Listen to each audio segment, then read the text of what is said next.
Hai guys, apa kabar semuanya? Balik lagi barengan sama gue Aditya Loji. Dan sebelumnya gue mau ngucapin Nyalaidin wal faidin, mohon maaf lahir dan batin. Untuk teman-teman yang merayakan lebaran, selamat berlebaran. Gue juga habis liburan kemarin ceritanya. Dan kembali kita bikin video lagi. Dan akhir libur lebaran ini dibikin heboh oleh, apalagi kalau bukan Presiden Amerika. Apa hubungannya bang sama persepatuan, sama perfessionan? Berhubungan erat sekali. Sebelum kita mulai, gue di sini udah megang beberapa data dan contekan. Welcome back to The Sneakers.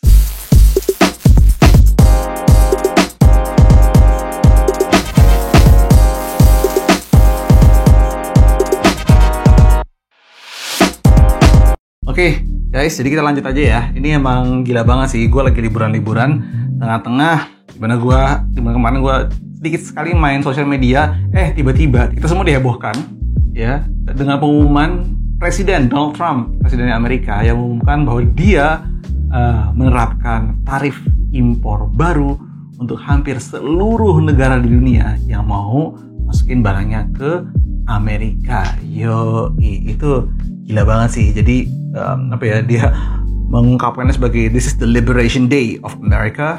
Ya, udah gitu terus dia juga mengungkapkannya bahwa ini adalah waktunya Amerika untuk bikin semua jadi fair, karena selama ini Amerika telah di-took for granted gitu ya oleh negara-negara tersebut, di mana banyak dari negara-negara lain itu mengimpor dari Amerika dengan mengenakan tarif, tapi Amerika itu lebih free trade lah gitu. Nah, ini yang lucu sebenarnya. Jadi Donald Trump mengumumkan kepada dunia yang dinamakan dengan reciprocal tarif ya, reciprocal tarif. Nah, susah amat bro. Di mana ini adalah tarif yang dikenakan ke banyak negara, di mana masing-masing negara tuh beda-beda semua ya. Untuk mereka mau masuk ke Amerika itu dikenakan pajak impor baru. Nah, gitu. Dan pajak ini ya sebenarnya itu ada di atas pajak rata yang dikenakan ke semuanya sebesar 10% ditambah dengan reciprocal tarif ini ya, di mana ini lucunya, mostly yang kena gede itu adalah negara-negara di Southeast Asia, Asia Tenggara ya. Of course ini merupakan salah satu bagian dari perang dagangnya dia sama Cina ya. Tapi ada tapinya. Gue kemarin pas isunya muncul gue nggak langsung bikin video karena sekarang isu itu sudah berkembang jauh. Dan mungkin sedikit penjelasan ya. Oke, bagian pertama ini adalah penjelasan apa sih yang dimaksud dengan tarif impor tersebut.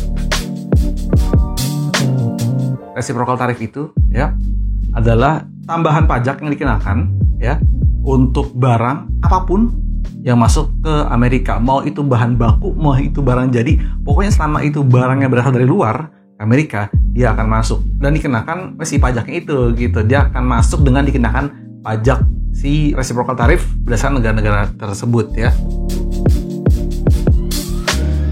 Nah, ini beda-beda. Untuk Southeast Asia sendiri paling gede itu adalah Vietnam sebesar 46% kalau nggak salah. Kemudian ada juga China yang nanti belakangan berapa gede ya. Oke. Indonesia sendiri kena 32%. Sementara Malaysia dan Singapura relatif lebih kecil. Itu semua gue lebih hafal Indonesia karena ini menyangkut negara kita ya, Indonesia. Kemudian ya, apa sih yang menjadi akibat dari adanya tarif-tarif tersebut gitu ya. Dikenakannya tuh seperti apa dulu deh ya, oke. Ini contohnya kayak gini, ini sepatu nih, New Balance kan brand Amerika ya, of course brand Amerika. Sepatu New Balance ini dibuat di Vietnam, oke. Vietnam salah satu negara yang kena tarif paling gede. Jadi ketika New Balance itu masukin sepatu ini dari Vietnam ke Amerika, maka sepatu ini harganya akan naik ya, kurang lebih gitu. At least dari segi manufacturer price-nya aja. Misalnya manufacturer price itu adalah $100, Vietnam 46%, jadi $146 bagi harga modalnya gitu ya. Belum ibaratnya belum MSRP-nya, belum harga retailnya gitu yang harus ditetapkan oleh brand dengan menyesuaikan terhadap harga-harga COGS-nya, harga modalnya gitu. Jadi otomatis membuat sepatu ini itu lebih mahal harganya karena si tarif itu harus ditanggung banyak. Ada brand yang nanggung, ada importer yang nanggung gitu ya, ada mungkin pabrik juga yang nanggung ya. Beda-beda setiap manufaktur dan setiap brand itu beda-beda, tapi yang jelas sepatu ini jadi lebih mahal. Tapi brand Amerika, masuk Amerika sendiri masa lebih mahal? Nggak peduli, karena sepatu ini asalnya dibuatnya itu bukan di Amerika tapi di Vietnam. Nah, lalu kenapa sebenarnya Trump menetapkan tarif-tarif semacam ini? Oke. Nah, Nah, jadi salah satu alasannya katanya sih ya, walaupun gue percaya ini bukan utamanya, Trump ingin industri manufacturing itu balik ke Amerika. Pabrik-pabrik dibuat di Amerika. Sepatu-sepatu atau baju-baju atau apapun itu, besi baja, name it segala macam itu dibuat di Amerika. Permasalahannya adalah kenapa ini menjadi tidak sesuai? Bisa dibilang labor, harga buruh Amerika tuh udah terlampau mahal karena Amerika tuh udah negara maju. Nah, bukan lagi negara labor, bukan lagi negara yang masih mengerjakan laboring, karena dari segi masyarakatnya bisnisnya udah bukan bisnis manufaktur lagi, bisnisnya lebih ke bisnis service, lebih ke bisnis jasa gitu ya. Negara-negara maju kalau teman-teman perhatiin ya, dimana sekarang harga jam kerja penduduk itu lebih mahal, contoh kayak misalnya Jepang, kayak Arab Saudi, misalnya kayak Amerika gitu, Kanada mungkin, Korea mungkin, itu pasti mereka bikin semuanya yang bersifat dengan manufaktur itu di luar dari negaranya. Karena apa? Karena tenaga kerja itu udah mahal banget. Jadi sebenarnya nggak make sense juga kalau misalnya pabriknya dipindahin ke Amerika. Nah, ini ya yang kemudian mempunyai efek di Indonesia. Oke, kita masuk ke efeknya. Efeknya apa di Indonesia? Teman-teman tahu sendiri bahwa Indonesia itu adalah negara manufaktur, salah satu yang terbaik, salah satu yang banyak pabriknya. Pabrik Nike ada di sini, pabrik Adidas ada di sini, pabrik Under Armour ada di sini, luxury brand Off-White, name it, semua banyak sekali pabrik di sini. Oke. Apabila harga impor barang tersebut naik ke Amerika, maka ada chances untuk brand-brand ini untuk bisa memindahkan pabriknya, lokasinya dari Indonesia. Karena masih ada Bangladesh, karena masih ada Meksiko, karena masih ada Mesir, gitu ya. Masih banyak banget, gitu ya. Dan pasti otomatis mereka akan mencari negara dengan tarif yang lebih rendah, ya, tarif resiprokal yang lebih rendah, supaya menghemat cost. Nah, kalau itu terjadi, teman-teman, kalau itu sampai terjadi, itu bisa chaos banget, teman-teman. Udah tahu sendiri gimana kemarin Sritex tutup, itu ada 10.000 orang pengangguran jadinya karena hal itu. Sekarang bayangin kalau misalnya pabrik-pabrik ini close down. Bahaya banget kan?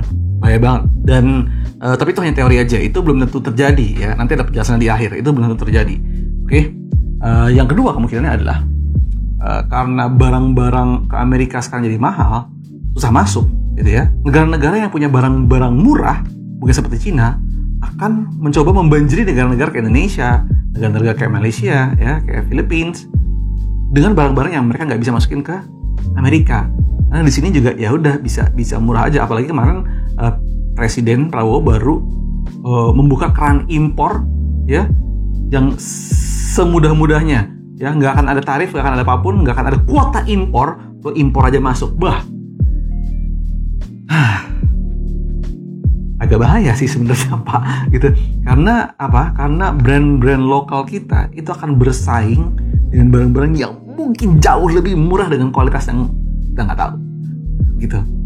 Oke guys, nah itu gila banget. Nah teman, cuman menurut gua ini ada loophole sedikit. Di sini waktunya kita mensupport, di sini waktunya kita bersuara, di sini waktunya local brand untuk maju menurut gua ya. Kenapa?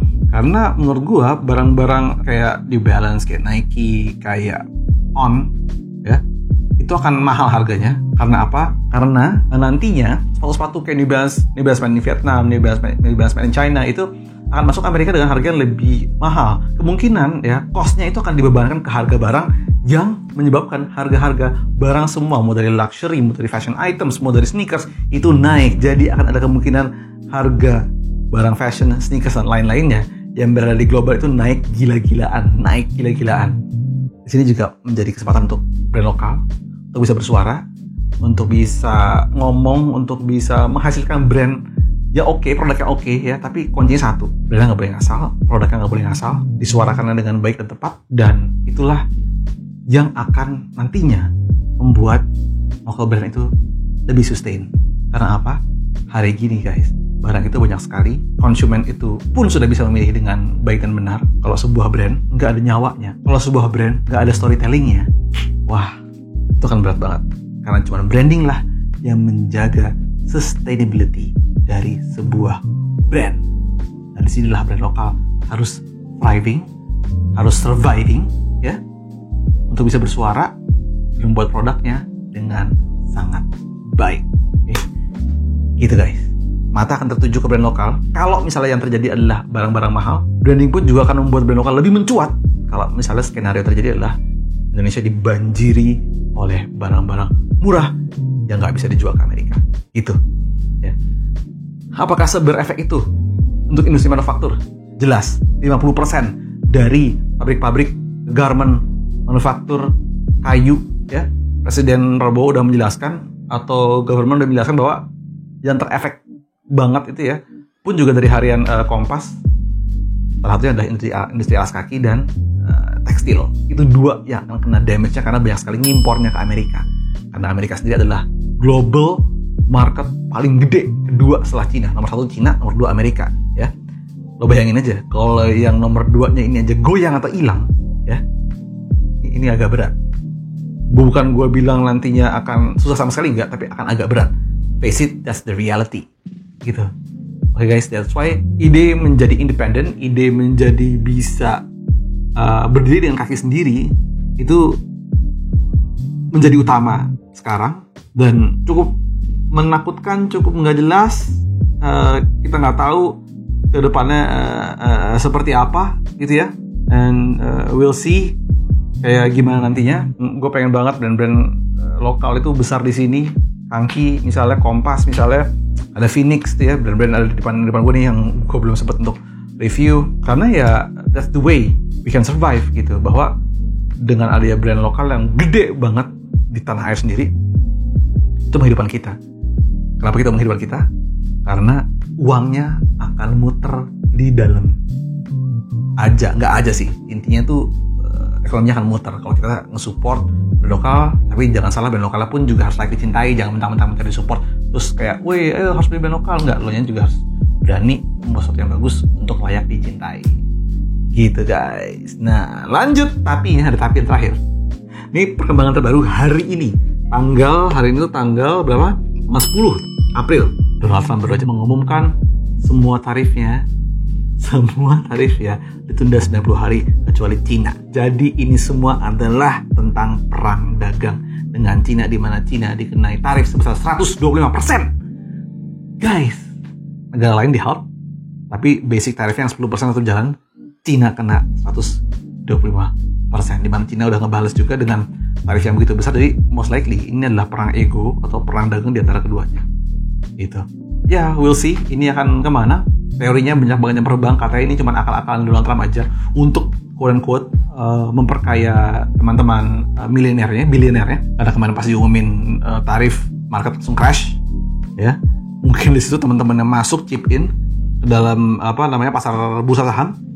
Begitu dia umumin bahwa semuanya itu akan ditunda, hijau lagi, dan serta-merta orang-orang seperti Jeff Bezos meraup kurang lebih dalam satu hari itu $103 billion. The shortest gain since huge market crash in 2008. Gokil. Jadi gitu deh. Jadi kita nggak tahu permainan global seperti apa ya. Tapi yang jelas harapan gue semoga ekonomi kita baik-baik aja ke depannya. Dari teman-teman tahu, dolar sempat nyentuh 17.000, udah 16.800 ya. Ini efeknya banyak banget. Bahan baku akan segera naik. Tapi mudah-mudahan jangan ya. Mudah-mudahan bisa dikontrol. Moga-moga jangan sih. Semua bisa berjalan sebagaimana mestinya. Tapi dunia udah pasti berubah. Semua bisa beradaptasi. Brand lokal makin kenceng, brand lokal makin galak, makin keren. Kita support terus brand lokal. Gue juga pasti akan support terus brand lokal. Dan itu aja. Pembahasan agak ribet ya. Oke guys, menurut kalian gimana? Tinggalin di komen di bawah. Oke, tentang keadaan beberapa waktu ini. Oke, mungkin teman-teman di sini ada yang kerja di manufaktur, ada yang gimana, boleh sharing juga di kolom komen. Gue pengen dengar dari kalian. Ilmu gue sangat amat terbatas ya mengenai hal ini. Ya, gue pengen dengar dari kalian gitu aja. Jangan lupa follow sosial media gue @aditology, TikTok gue @theaditology, dan jangan lupa subscribe channel ini karena semua video-video panjang sekarang gue taruh di YouTube. Gitu aja dari gue, Aditology. I'll see you on the other episode of The Sneakers. Bye guys.